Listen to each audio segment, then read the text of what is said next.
ইসরায়েলের Ben Gurion আন্তর্জাতিক বিমানবন্দরে ইয়েমেনের ক্ষেপণাস্ত্র হামলা লাখ লাখ ইহুদিকে আশ্রয় কেন্দ্রে পাঠাচ্ছে। ইয়েমেনের আল মাসিরা টিভির প্রতিবেদন অনুযায়ী ইয়েমেনি সশস্ত্র বাহিনীর মুখপাত্র ইয়াহিয়া সারি এক বিবৃতিতে বলেছেন,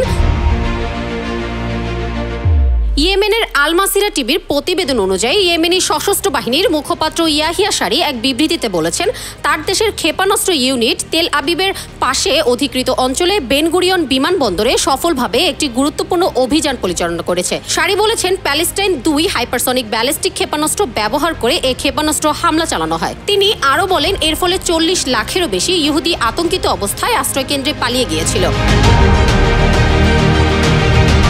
ইতিমধ্যে সেই বিমানবন্দরে বিমান চলমান স্থগিত করা হয়েছে। তিনি আরও বলেন, সানা সরকার ইয়েমেনি ফ্রন্টকে গাজাকে সমর্থন করা থেকে বিরত রাখার জন্য ইহুদিবাদী শত্রুদের পদক্ষেপ পর্যবেক্ষণ করছে। সারি তার আগের বিবৃতির মতো এবারও জোর দিয়ে বলেছেন, গাজার বিরুদ্ধে অগ্রাসন বন্ধ না হওয়া এবং উপত্যকার অবরোধ প্রত্যাহার না হওয়া পর্যন্ত আমাদের অভিযান অব্যাহত থাকবে। আলপরা খানম, নিউজ 21 ইন্টারন্যাশনাল ডেস্ক।